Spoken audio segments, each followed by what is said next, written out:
Jó 42, de 1 a 6. Eu convido a todos que estão no templo a que se coloquem de pé. Nós vamos ouvir a palavra do Senhor, Jó 42, de 1 a 6. Nós estamos no YouTube. Caso haja algum problema com o YouTube aí, você pode entrar também lá no Instagram do pastor, Roster Guimarães Lopes, 19. O Mateus vai estar filmando lá para nós. Assim diz a palavra do Senhor, Jó 42, de 1 a 6. Assim diz o texto. Então respondeu Jó ao Senhor: bem sei que tudo podes, e nenhum dos teus planos pode ser frustrado. Quem é aquele, como disseste, que sem conhecimento encobre conselho? Na verdade, falei do que não entendia, coisas maravilhosas demais para mim, coisas que eu não conhecia. Escuta-me, pois, havias dito, e eu falarei. Eu te perguntarei, e tu me ensinarás. Eu te conhecia só de ouvir, mas agora os meus olhos te veem. Por isso me abomino e me arrependo no pó e na cinza. Oremos ao nosso Deus. Senhor, fala ao nosso coração, abençoa a nossa vida, exalta o nome do teu Cristo. E, ó Pai, que ao sermos confrontados com o Senhor, nesta noite, nós reconheçamos quem Tu és, reconheçamos quem nós somos, e que nós experimentemos um verdadeiro impacto, uma grande transformação em nossa vida, pelo poder da Tua palavra. Fala conosco, Deus, ó Pai, eu te peço, em nome do Senhor Jesus. Amém. A igreja pode sentar-se. Queridos irmãos e irmãs, depois de nosso grande Deus e Salvador Jesus Cristo, sem sombra de dúvidas, o homem que é reconhecido como o maior sofredor das Escrituras é Jó. Jó vive num tempo muito antigo. Se você olhar a linguagem do livro de Jó, ela data provavelmente do ano 1500 a.C. Então isso significa que o livro de Jó foi escrito antes mesmo que o próprio livro de Gênesis. E a Bíblia nos conta que Jó era um homem próspero, muito rico. A Bíblia nos diz que ele tinha 11.500 animais. A Bíblia nos diz que ele tinha 10 filhos. E a Bíblia diz que ele era um homem temente a Deus, que se desviava do mal. Era um homem fiel ao Senhor, íntegro, reto, temente a Deus e que se desviava do mal. E as Escrituras nos contam que Jó é tão abençoado, que os seus filhos, eu quero a atenção de todos na mensagem, irmãos, em nome de Jesus. Jó nos conta, amados amigos e irmãos, que os seus filhos se reúnem para fazer banquetes, e se por acaso eles vierem a pecar, Jó os chama à presença de Deus e faz sacrifícios e ora por eles e os consagra ao Senhor. Além de um homem extremamente rico, Jó era um homem muito crente, muito consagrado ao nosso Deus. Mas a Bíblia nos diz que certo dia os anjos vieram adorar a Deus em sua presença e Satanás veio com eles. E o Senhor então pergunta a Satanás: observaste o meu servo Jó? Não há ninguém na terra semelhante a ele, homem íntegro, reto, temente a Deus e que se desvia do mal. Ah, queridos irmãos, Satanás disse: também Deus pudera. O Senhor o cercou com sebe, o abençoou com muitos bens e satisfez todos os desejos do coração dele. Se for assim, qualquer homem pode te servir. Agora toca em tudo enquanto ele tem e veja se ele não blasfema na tua cara. E o Senhor então, na sua soberania, aceitou o desafio e disse: você pode sair, pode tocar em tudo quanto ele tem, mas preserva a vida dele.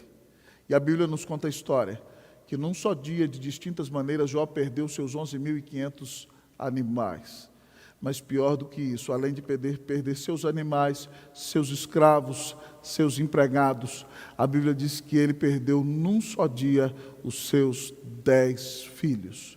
E a Bíblia nos conta que quando isso aconteceu, Jó se levantou, rapou a sua cabeça, rasgou o seu manto e adorou, dizendo: nu saí do ventre da minha mãe, nu para lá eu voltarei. O Senhor o deu, o Senhor o tomou, bendito seja o nome do Senhor. A Bíblia diz que em tudo isso Jó não pecou, nem atribuiu a Deus falta alguma. Depois de certo tempo, Satanás volta a presença de Deus com os anjos. E Deus diz: observaste o meu servo Jó, homem íntegro, reto, temente a Deus e que se desvia do mal. E ainda que você tenha me incitado contra ele sem causa, ele permanece fiel. Então Satanás diz: toca na pele dele, Deus, olho por olho, dente por dente. Eu quero ver o homem ser ferido na sua pele e continuar servindo ao Senhor. E então o Senhor diz: pode sair e tocar na pele dele, mas deixa-o com vida. E a Bíblia nos conta a história então que Jó se tornou um homem extremamente enfermo, cheio de tumores, da ponta do pé até a coronilha da cabeça. Ele se raspava com cinzas. A mulher dele não aguentou tal sofrimento e disse: amaldiçoa Deus e morre. E ele diz a ela: falas como qualquer doida, temos recebido o bem de Deus, não receberíamos também o mal? E a Bíblia nos conta a história que os seus amigos, homens antigos, vieram de longe e se sentaram com ele e o viram raspar as suas cinzas com cacos. E tal era o sofrimento dele, e tal o sofrimento deles com ele, que eles ficaram calados durante 7 dias, vendo o sofrimento de Jó. Então Jó começa a argumentar, e não entende porque o Todo-Poderoso fez isso com ele. E ele argumenta inúmeras vezes, ele amaldiçoou o dia em que ele nasceu. Ele deseja não ter nascido, ele está profundamente triste, ele revisou o seu coração, e ele não entende porque o Todo-Poderoso colocou a sua mão sobre ele. Então seus amigos se tornam falsos amigos, porque começam a acusá-lo de pecado, dizem que ele está passando por essa dificuldade porque ele é um pecador, porque Deus está pesando a mão sobre ele, que Deus nunca permitiria que isso acontecesse com um homem, se ele não tivesse algum pecado escondido no coração. E nesse diálogo, irmãos, vai do capítulo 30, amado irmão, até o capítulo de número 33 de Jó, você vê debates e diálogos, irmãos, de Jó com seus amigos debatendo. E Jó então diz que quer comparecer diante do tribunal do Todo-Poderoso, que ele então pleitearia a sua causa, que ele argumentaria com Deus, e ele questionaria Deus e perguntaria por que Deus o fez assim.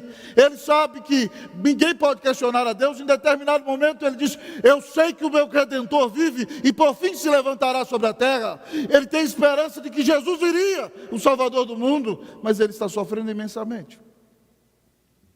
Depois então de tudo isso, quando ele debate com seus amigos e debate com um jovem chamado Eliú, então no final do livro, o Senhor aparece a Jó num redemoinho. E Deus faz perguntas imensas e poderosas a Jó. Pergunta para Jó onde ele estava quando Deus formou o universo, quando Deus formou os céus, quando Deus criou a terra, quando Deus criou os animais. E Deus vai mostrando toda a glória da sua criação e o seu grande poder como Criador. E enquanto o Senhor está confrontando Jó, lá no capítulo de número 38, quando Deus confronta Jó, o Senhor diz a ele no versículo 2: quem é este que escurece os meus desígnios com palavras sem conhecimento? Cinge, pois, os lombos como homem, pois eu te perguntarei e tu me farás saber. Deus o confronta, e o Senhor continua a confrontá-lo desde o capítulo 36, 37, 38, 39, 40. No capítulo de número 7, o Senhor confronta de novo, dizendo, do meio do redemoinho: cinja agora os teus lombos, ou seja, prepare-se, vista-se para a batalha como homem, eu te perguntarei e tu me responderás. E Deus então começa a revelar a glória da sua criação. E Jó então, diante da manifestação de Deus num redemoinho, Deus tomou forma naquele redemoinho. Isso aqui é uma teofania, uma cristofania. E Deus vai se revelando a Jó, e Deus não responde nem sequer uma das perguntas de Jó. Mas diante da grandeza de Deus, do poder de Deus, Jó é quebrantado. Eu quero pregar para você, meus irmãos, minhas irmãs, para vocês, meus irmãos, minhas irmãs, desta noite, sobre o confronto com Deus. Há momentos na nossa vida que nós precisamos ser confrontados com Deus. Há momentos na nossa vida em que nós nos achamos cheios de justiça própria, em que nós achamos que nós somos bons e podemos questionar o Deus eterno acerca do que Ele está fazendo. Nesses momentos é extremamente necessário que o Senhor, por sua graça, se manifeste a nós e se mostre a nós em seu poder, e nos confronte com nossa própria pecaminosidade, com nossa falibilidade e com a nossa necessidade do seu amor e da sua presença. O texto nos apresenta Deus confrontando a Jó. Por isso o tema da mensagem é o confronto com Deus. E eu espero sinceramente que você está em casa, seja confrontado com o Senhor. Que cada um de nós que aqui está tenha um confronto com Deus, e que eu mesmo no meu próprio coração seja confrontado pelo Senhor Deus por meio da sua palavra.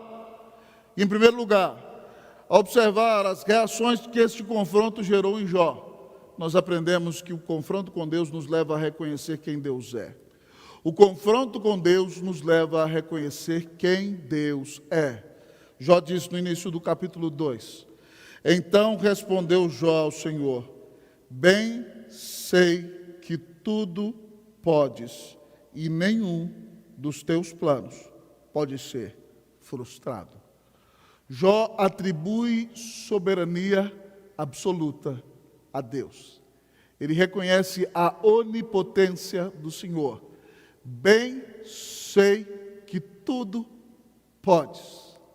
Nenhum dos teus planos pode ser frustrado. Jó reconhece que Deus é soberano em seus decretos. E aqui ele está dizendo que Deus pode realizar com ele tudo aquilo que ele quiser e ele não tem direito de questionar nada. Que não existe ninguém que possa impedir a Deus de realizar tudo aquilo que ele quiser. Preste atenção, até Satanás está dentro do domínio de Deus. O diabo não pode agir além da permissão de Deus. Então tudo acontece conforme o desígnio de Deus. Bem sei que tudo pode, Deus pode fazer tudo aquilo que ele quiser. Ele é o Deus onipotente. Nenhum dos teus planos podem ser frustrados. Tudo aquilo que ele determinou vai acontecer. Ele é o soberano do universo. Com este texto de Jó, irmãos e irmãs, nós aprendemos que o confronto com Deus nos leva a reconhecer quem Deus é. Nos leva a reconhecer que Deus é soberano, que Ele está no trono e que Ele tem direito de fazer com a nossa vida tudo aquilo que Ele quer. Ele é nosso Deus por direito, Ele é nosso Criador. E principalmente no caso de nós, seus filhos, Ele tem direito sobre nós duas vezes, porque Ele é o nosso Pai, Ele nos redimiu em Cristo Jesus, nós pertencemos a Ele. Deus é soberano, e Ele é onipotente, e Ele pode fazer tudo aquilo que Ele quiser. E quando nós somos confrontados com a Sua presença, nós somos obrigados a reconhecer quem Deus é. Foi isso que Isaías reconheceu. Isaías, no ano da morte do rei Uzias, o povo de Judá está triste. Rei Uzias reinou 52 anos em Jerusalém. Trouxe muita instabilidade política para o povo de Deus. E agora as nações são poderosas do mundo. A Síria está muito forte. Parece que vai invadir toda aquela região do Oriente. Ao Egito, que sempre foi uma grande ameaça para Israel. O povo está morrendo de medo. Então o texto diz que no ano da morte do rei Uzias, eu vi o Senhor assentado sobre um trono alto e sublime. E as abas de suas vestes enchiam o templo. Serafins estavam por cima deles. Cada um deles tinha 6 asas. Com 2 cobria o rosto, com 2 voava, com duas cobria os pés. E cantavam uns para os outros em vozes, dizendo: Santo, Santo, Santo é o Senhor dos exércitos. Toda a terra está cheia da sua glória. No meio de uma grande tragédia para Judá, Deus se revela a Isaías como Deus que está no trono. Para um ministério de 60 anos, muito difícil que Isaías vai ter, ele precisa reconhecer que Deus é soberano. Ele está no controle de todas as coisas. Ele faz tudo aquilo que Ele quer. Ah, meus queridos irmãos e irmãs, se nós confiamos de fato na soberania desse Deus maravilhoso, ainda que nós soframos no dia de dificuldade, ainda que nós sintamos as garras da graça de Deus penetrando na dura couraça do nosso coração, nós saberemos que por seu amor e sua bondade, Ele soberanamente nos conduz sempre para o melhor. Se eu fosse compartilhar com você sobre o que Deus tem feito na minha vida, eu diria que essa doutrina da soberania de Deus, para mim, é uma das coisas mais marcantes no chamado para o meu ministério. E já começou assim. No ano de 1996, eu fui à reunião do Presbitério Noroeste de Minas, na cidade de Cabeceira Grande, Minas Gerais, divisa com Goiás. Irmãos, a cidade nem tinha asfalto. A igreja era uma igreja com cara de campo. E eu fui para a reunião do presbitério como aspirante a candidato ao Sagrado Ministério, pedindo ao presbitério que me enviasse ao seminário. Quando eles me perguntaram qual era o seminário da minha preferência, eu disse: quero ir para Goiânia. Não tinha seminário em Brasília ainda, eu tinha morado em Brasília, meus pais em Minas, mas Goiânia ficava mais perto de casa. Eu falei: posso ir para Goiânia? Posso voltar para ver minha mãe, minha avó, meus familiares, estar na igreja de origem? Por favor, me mandem para Goiânia. Quando eles sentam lá na reunião, estão decidindo entre si, eles disseram: você é novo, você é jovem, tem uns doutores chegando dos Estados Unidos aí, eles estão dando aula no JMC, você não vai para Goiânia, você vai para São Paulo. E se eu tinha vocação, a primeira coisa que eu tinha que aprender era a obedecer. Quando o seminarista é muito topetudo, a gente não manda ele para frente. Ele precisa aprender a obedecer. Então, nós, amados irmãos, nos humilhamos, e eu disse, tudo bem, eu vou para São Paulo. Irmãos, quando eu cheguei aqui, Brasília até aquela época só tinha prédios de 6 andares, era o que era permitido. Quando eu olhei para São Paulo, eu falei, meu Deus, o que eu estou fazendo nessa selva de pedra? Foi a melhor coisa que pôde acontecer na minha vida. Naquela época, eu tive a bênção de ser formado num seminário comprometido com uma boa teologia, um bom estudo das línguas originais do texto bíblico. Eu tive a alegria de conhecer a minha esposa, enquanto aqui era seminarista, e daqui Deus nos preparou para o Chile. Se fosse por mim, eu nunca teria vindo estudar em São Paulo. Mas louvado seja Deus, porque quem manda na minha vida não sou eu. Quem manda na minha vida é o Senhor. Ele queria que eu viesse para cá, tivesse uma formação abençoada, pudesse conhecer aquela que é a mulher da minha vida.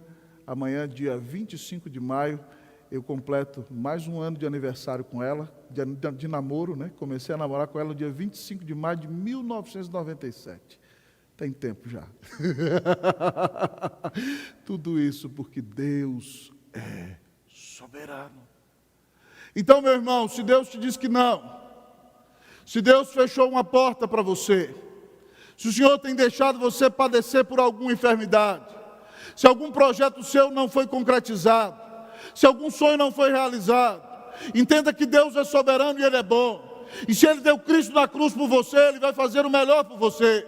Talvez você não entenda agora o que o Senhor está fazendo, mas a Bíblia diz que tudo o que Ele faz, a sua vontade para o crente é boa, perfeita e agradável, e que todas as coisas cooperam para o bem daqueles que amam a Deus, daqueles que são chamados segundo o seu propósito. Então entenda bem que as rédeas da sua vida estão na mão do Senhor, e se Ele te diz que não, é porque Ele te ama. Ele quer quebrantar o seu coração, Ele tem um plano maravilhoso em sua vida, Ele pode fazer tudo aquilo que Ele quiser, e tudo aquilo que Ele determinou vai ser cumprido.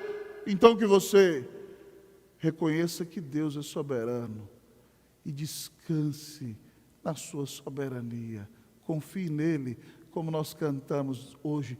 Que segurança tenho em Jesus, pois nele gozo, paz, vida e luz. Em Cristo herdeiro, Deus me aceitou, mediante o Filho que me salvou. Você foi amado, você é redimido, ninguém tira você das mãos do Senhor. Deus não desiste de você. Então, se a providência está dura, está carrancuda, se o esfregão está forte, é porque Ele precisa arrancar a sujeira da sua vida.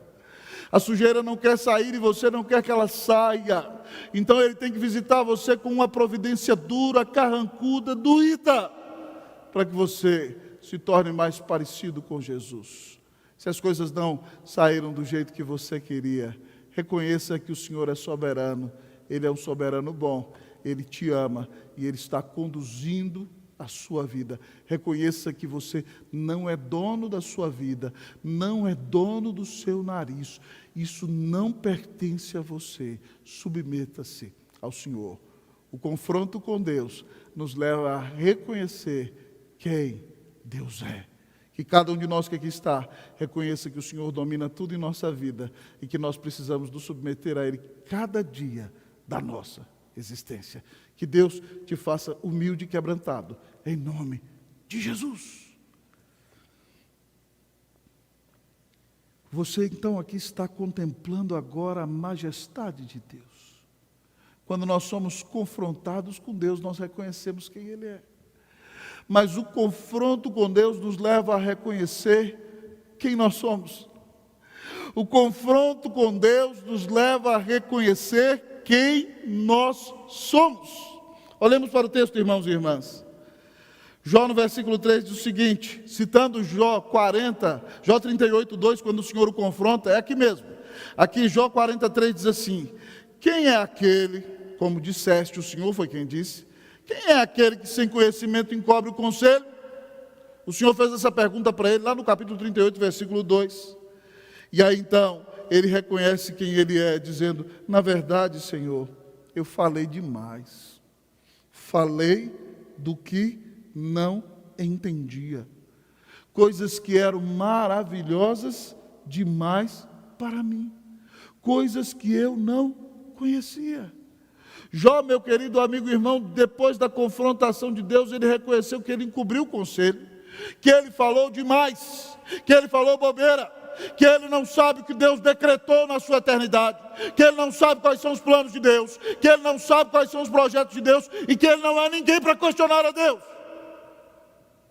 E aí então, ele cita o que o Senhor disse para ele no capítulo 40, versículo 7. Deus usou de ironia com ele, irmãos. Essa é a ideia do versículo. Escuta-me, pois, havias dito, Senhor. Escuta-me, eu falarei. Jó, eu te perguntarei, você vai me ensinar. Singe-te como homem. Comece a ensinar a Deus. É isso que o Senhor está falando para ele. E Jó, amados irmãos, a reconhecer o seu próprio pecado, ele reconhece quem ele é. Ele reconhece a falibilidade humana. Quando nós somos confrontados com Deus, nós precisamos reconhecer quem nós somos. Nós precisamos reconhecer a nossa falibilidade. Nós precisamos reconhecer o nosso pecado. Vocês se lembram da história do amado rei Davi, o homem segundo o coração de Deus? O menino que com sua harpa louvava o Senhor em meio aos campos. O menino que com muita coragem, com muita força usado por Deus, com sua vara pontiaguda, tomou um leão pela barba e o matou um urso que tinha roubado a sua ovelha. Aquele menino que ficava sozinho na geada da noite da Palestina, com sua harpa, compunha salmos maravilhosos para adorar ao Senhor. Quando o rei ficou endemoniado, quem tocava para que os demônios saíssem de Saul era Davi. Quando foi necessário matar um gigante, Deus usou aquele menino para matar Golias, e Davi tipifica o próprio Cristo quando mata Golias naquele dia. Depois Davi se tornou um grande general de Israel, alguém que vencia as batalhas do Senhor, e quando o rei quis matá-lo, ele foi obrigado a viver fugindo provavelmente 10 anos. Com 33 anos começou a reinar em Judá. Com 40 anos foi rei de todo Israel. Tomou Jerusalém dos jebuseus e construiu uma grande cidade. Em todas as batalhas vencia todos os seus inimigos. Quando Davi está mais ou menos para lá dos 45 anos, um pouco, provavelmente se aproximando dos 50, ele disse: agora eu não preciso mais. Davi tinha uma grande necessidade de paz, irmãos. Ele era homem de sangue, ele tinha guerreado muito. Tanto é que ele colocou o nome do seu segundo filho de Avshalom. Meu pai é paz. Davi queria paz. Ele construiu uma cidade e colocou nela o nome de Jerusalém, cidade da paz. O grande desejo de Davi era paz. Ele tinha muito conflito, mas a paz se tornou, o seu desejo de ter paz se tornou quase uma idolatria para Davi. E até que o seu último filho, o filho que assumiu o governo, qual o nome que ele colocou no seu filho? Salomão. Shlomo, em hebraico, significa pacífico. O sonho de Davi era paz. Davi estava cansado da guerra. Mas como rei, o trabalho dele era guerrear também. E ele mandou Joabe para a guerra e falou: eu vou ficar aqui, já era, eu não vou trabalhar numa guerra mais. E quando ele ficou ali, ele subiu no terraço. Todas as casas de Jerusalém eram térreas. As pessoas tomavam banho em suas casas. Ele viu do seu terraço a mulher mais linda de Israel. E aquela mulher tomava banho no seu quintal, e totalmente nu, e ele se apaixonou por ela, e mandou trazê-la, e a possuiu. E ela era Batseba, filha de Eliã, que era um dos soldados de Davi, casada com Urias, o heteu, que também era soldado de Davi. Era neta de Aitofel, o gilonita, que era o conselheiro de Davi. Mas Davi não quis saber de nada. Davi queria satisfazer os seus próprios desejos. Ele queria paz e queria prazer a todo custo. E ele então se deitou com aquela mulher e a engravidou. E depois, num estratagema, tentou fazer com que o seu marido viesse para casa para dormir com ela. Mas o seu marido dizia: eu não vou dormir com a minha esposa enquanto meus irmãos e meus amigos estão na guerra. Então Davi escreve uma carta para Joabe, mandando botar Urias na frente de batalha, para que Urias fosse assassinado pela mão do inimigo, e Urias foi. E Davi então toma Batseba para dentro de sua casa, e eles perdem aquele bebê. Mas Davi fica mais ou menos 1 ano, irmãos, fingindo como se nada tivesse acontecido. 11 meses. Davi passa naquela situação até que Joabe se apresenta diante de Davi e conta a história. Davi tinha um coração muito compassivo, de que um homem tinha uma cordeirinha, que tinha criado como uma filha dentro de casa, e os seus filhos brincavam com ela como se fosse uma irmã, e ela comia dentro da casa da própria mão da família. Ele era vizinho de um homem muito rico, que tinha muitas ovelhas, bois, muitas propriedades. Veio um visitante importante de longe, aquele homem tomou a cordeirinha daquela família e matou, em lugar de pegar os seus próprios cordeiros. Davi disse: tão certo como vive o Senhor, esse homem tem que morrer. E então o profeta diz a ele, Natã: tu és o homem.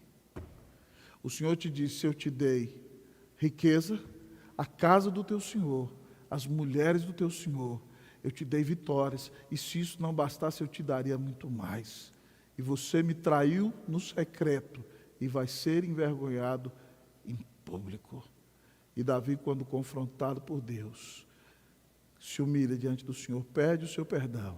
Compõe o Salmo 51 que diz: compadece-te de mim, ó Deus.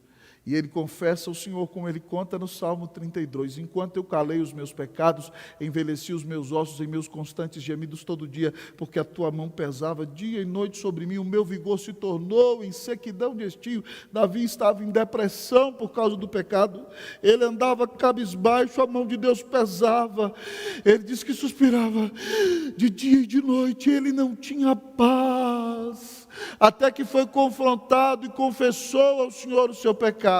E ele diz: então confessei-te o meu pecado e a minha iniquidade não ocultei, e tu perdoaste a iniquidade do meu pecado. E aí ele diz: sendo assim, todo homem piedoso te fará súplicas em tempo de poder encontrar-te. Com efeito, quando transbordarem as muitas águas, não o atingirão. Davi está dizendo que quando confrontado por Deus, ele reconheceu os seus pecados e se arrependeu. Eu e você, se somos confrontados com a presença do nosso Deus, irmãos, precisamos nos arrepender de nossos pecados. A falta de arrependimento é um sinal de que provavelmente você não tenha Cristo em seu coração. Então, todos nós somos pecadores, Deus não se ilude com isso, Deus não se engana conosco. Mas, irmãos, quando confrontados pelo Deus eterno, quando conhecemos a sua glória, o seu poder e a sua majestade, nós temos que nos humilhar. Jó reconhece: Senhor, falei demais. O Senhor diz: quem é esse que obscurece o conselho? Falei do que não entendia, abri a boca demais, falei demais contra o Senhor, pequei contra o Senhor. Que pecado você tem cometido contra Deus, meu irmão? Hoje o Senhor se manifesta a mim e a você no texto da sua palavra como um Deus santo, soberano e glorioso. E Ele confronta você com o seu pecado. Qual é o seu pecado? O que você tem feito que tem ofendido a santidade de Deus? O que você tem feito que tem demonstrado desfaçatez diante de Deus? O que você tem feito que não demonstra que você ama o Senhor e não tem um coração quebrantado? Hoje o Senhor se manifesta a você por meio da pregação da sua palavra, expondo o seu amor por você em Jesus, para te levar ao quebrantamento, ao arrependimento e à confissão em nome de Jesus. Irmãos, que Deus nos livre da dureza de coração, que nós reconheçamos quem nós somos. Confesse hoje os seus pecados a Deus, peça perdão ao Senhor. Peça a Ele que te purifique, em nome de Cristo Jesus. O confronto com Deus nos leva a reconhecer quem Deus é. O confronto com Deus nos leva a reconhecer quem nós somos. Você tem reconhecido quem Deus é?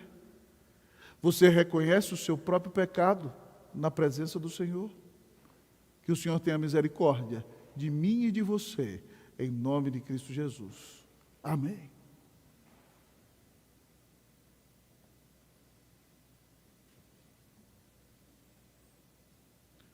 O maior desejo do meu coração é conhecer mais o meu Senhor. Se você perguntar: pastor, qual é o seu maior desejo para toda a vida? Eu sei que ele vai acontecer. Eu sei que no dia final eu vou ver a face gloriosa de Jesus. Meu desejo é vê-lo, é conhecê-lo, é estar transformado à sua imagem. estar com Ele na glória. E na hora certa, isso vai acontecer. Mas enquanto isso não acontece, o seu Espírito está aqui. E Ele me confronta com a sua palavra e com a sua presença. O confronto com Deus nos leva a reconhecer quem Deus é. Nos leva a reconhecer quem nós somos. Mas em último lugar, o texto das Escrituras nos diz que o confronto com Deus transforma a nossa vida. O confronto com Deus transforma a nossa vida. Diz o texto da palavra do Senhor, versículos 5 e 6, vamos ler o texto.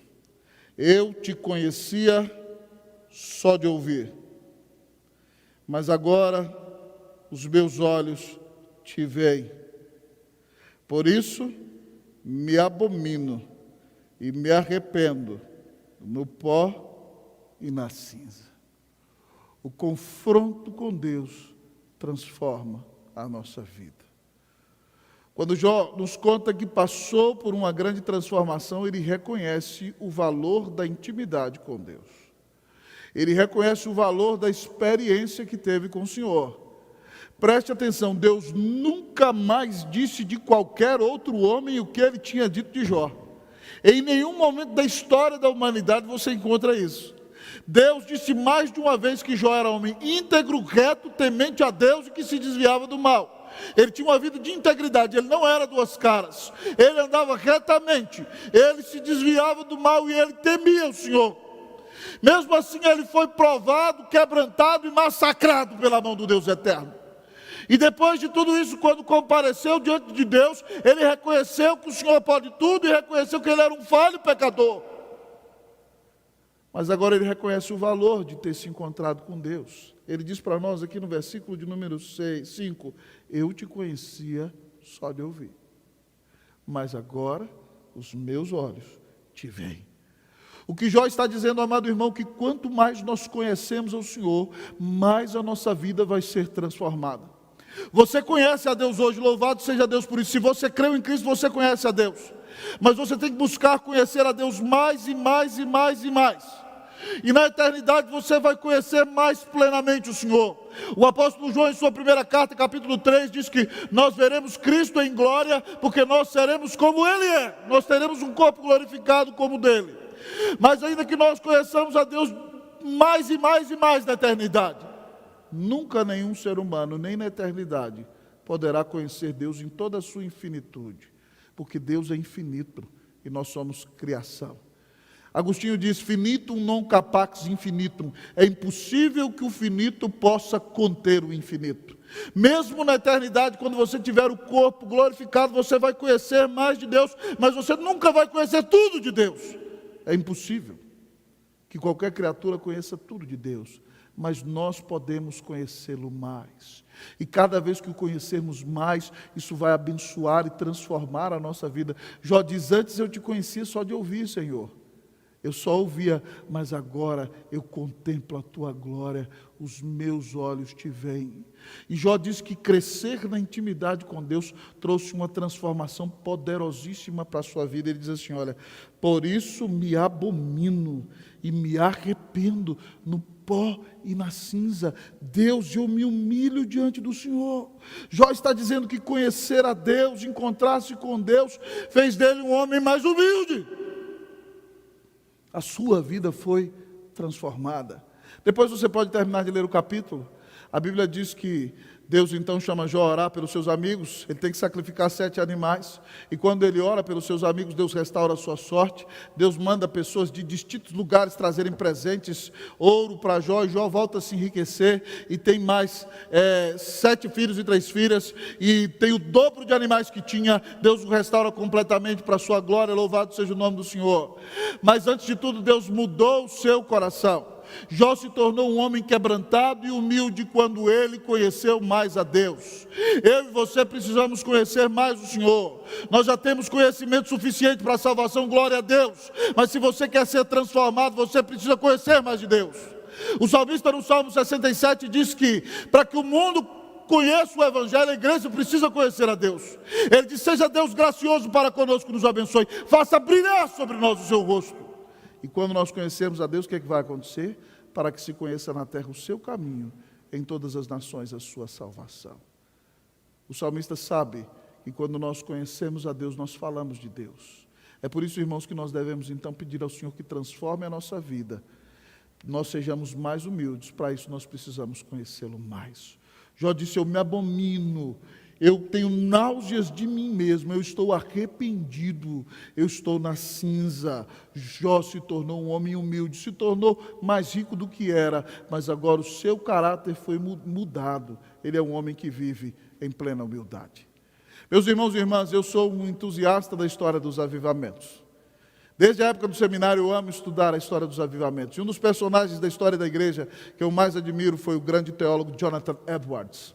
Jonathan Edwards é considerado o maior filósofo da história dos Estados Unidos da América. Um homem brilhante, foi um pastor congregacional na Nova Inglaterra, na cidade de Northampton. E aí, amado irmão, naquela cidade, nos Estados Unidos, Jonathan Edwards foi o homem que viveu alguns avivamentos no seu pastorado. Ele era um grande intelectual, ele estudava 13 horas todos os dias. Ele escreveu livros filosóficos que nós temos que prestar muita atenção para ler nos dias de hoje. Ele era um grande teólogo calvinista, mas um homem de muita oração. Ele se levantava todos os dias às 4h30, 5 horas da manhã e começava a estudar. Mas no fim da tarde ele montava o seu cavalo e ia passear com a sua querida Sarah Edwards, com a qual teve 11 filhos. E eles então saíam para orar nas florestas de Connecticut. E Edwards conta que certo dia ele saiu para orar nas florestas de Connecticut e ele teve uma percepção, uma visão do Cristo glorificado. E quando ele começou a meditar na grandeza do Cristo glorificado, ele começou a chorar ininterruptamente durante 2 horas e se perdeu na floresta que ele conhecia desde menino. Mesmo sendo um grande teólogo, ele reconheceu que importava invocar a Deus e conhecer mais a Deus. Em certa ocasião ele saiu para pregar em outra cidade. E quando ele pregava em outras cidades, vinham pregadores de fora.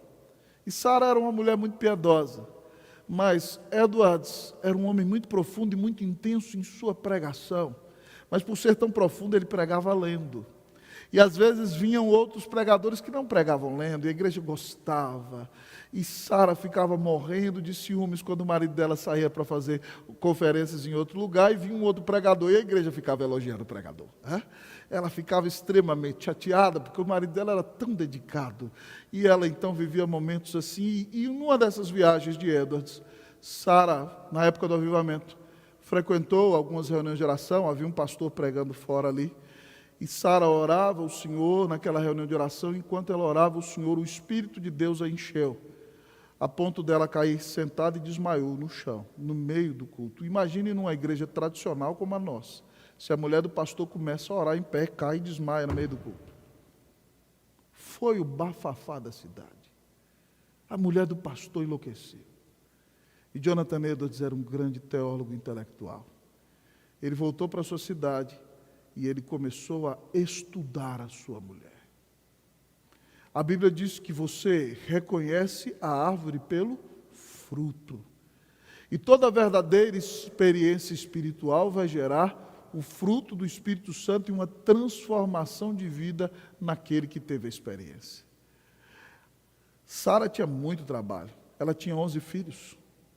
Para complementar o sustento pastoral, a igreja deu um terreno para ela, onde ela plantava uvas, plantava maçãs, então ela tinha que cuidar da administração daquele terreno, porque o marido dela era só pastor.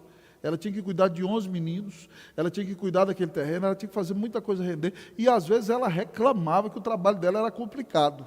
E muitas vezes a casa do pastor era uma das maiores da cidade. Então, qualquer pessoa que vinha saber do avivamento ficava na casa do pastor. Se não bastasse uma família de 13 pessoas, ela sempre tinha que atender 2, 3, 4 hóspedes, cuidar do terreno da plantação da igreja e fazer as visitas de mulher de pastor. A vida dela era muito complicada. E Edward disse que começou a olhar para a vida dela. E ele começou a estudar a vida dela. E ele diz que depois daqueles momentos de intimidade com o Senhor que ela teve, de avivamento espiritual, ela parou de reclamar. Ela nunca mais fez reclamação nenhuma em todas as suas tarefas. Ela parou de ter inveja dos pregadores que vinham visitar a igreja, ela começou a se alegrar mais no Senhor e teve paz no seu coração. E por causa do fruto do Espírito Santo na sua vida, Jonathan Edwards concluiu que a experiência que ela teve foi uma genuína experiência espiritual, porque glorificou a Deus, transformou a vida dela e gerou fruto. Meu querido amigo e irmão, a genuína experiência espiritual transforma a nossa vida. Se você se encontra com Deus por meio de Cristo, você não vai continuar cometendo os mesmos pecados de antes. Você não vai ficar satisfeito com a vida errada que levava antes. Você vai ser transformado pelo Senhor. Você vai entender o grande amor de Deus que deu Cristo na cruz para pagar os seus pecados e que nunca ninguém te amou como o Senhor. E Ele te amou tanto que quis te comprar para Ele como noiva e te separou para Ele e diz: agora você vai viver para mim. Então você vai querer viver em santidade, quando pecar vai se entristecer, porque vai ofender aquele que te ama e que deu a vida na cruz para te salvar. Se você se encontrou com Deus, a sua vida tem que ser transformada. Ah, querido amigo e irmão, o fruto é a verdadeira evidência da vida daquele que teve um verdadeiro encontro com o Senhor. Jó teve um confronto com o Senhor e ele disse: eu te conhecia só de ouvir, agora eu te conheço mais. E isso me fez alguém que se aborrece a si mesmo, que se humilha a si mesmo, que reconhece que não é nada na tua presença. O que precisa mudar na sua vida, meu irmão? Hoje o Senhor está confrontando você com a palavra dEle. Hoje você está tendo um encontro vivo e pessoal com o Filho de Deus por meio das Escrituras. E Ele está mostrando para você a glória e o poder que Ele tem. Ele está mostrando para você o seu pecado e a sua maldade. E Ele está mostrando para você que Ele quer mudar a sua vida. Não é possível que você vai continuar vivendo do jeito que estava vivendo. Clame hoje a compaixão do Senhor. Clame hoje a misericórdia do Senhor. Diga: Deus, eu não consigo me mudar, muda-me em nome de Jesus. E a Bíblia diz que se você invocar o nome do Senhor, você vai ser salvo. E o Senhor vai transformar a sua vida. E você, meu querido amigo e irmão, vai ser transformado para a glória e para a honra do nome de Jesus. Ah, querido amigo e irmão, o confronto com Deus transforma a nossa vida. Eu rogo ao Senhor que você de fato creia que Jesus Cristo te amou, que os seus pecados são perdoados, que o Espírito Santo habita em você e que você de fato seja transformado pelo Senhor Jesus Cristo. Hoje o Senhor está aqui, falando conosco na sua palavra, está aí na tua casa, mostrando a você que Ele é o Deus da glória e todo-poderoso Senhor, mas mostrando a você que Ele te amou e deu Cristo na cruz para pagar os teus pecados. O que você fará diante do confronto com Deus? Reconheça que Deus é santo. Reconheça que você é pecador. Reconheça que nunca ninguém te amou como Jesus, creia nele. Confesse ao Senhor todo o seu pecado agora e clame: Senhor, muda a minha vida, eu confesso o meu pecado, me purifica. E você vai se levantar desta noite dizendo: antes eu te conhecia, te conheço mais pela fé, a minha vida foi mudada. Louvado seja o nome do Senhor. Que Deus transforme a sua vida pelo poder do Espírito Santo, pela fé no Senhor Jesus Cristo. Que o confronto com Deus te leve a descansar na soberania do Senhor, te leve a reconhecer e confessar os seus pecados e transforme a tua vida em nome de Jesus, para a glória de Jesus. Amém.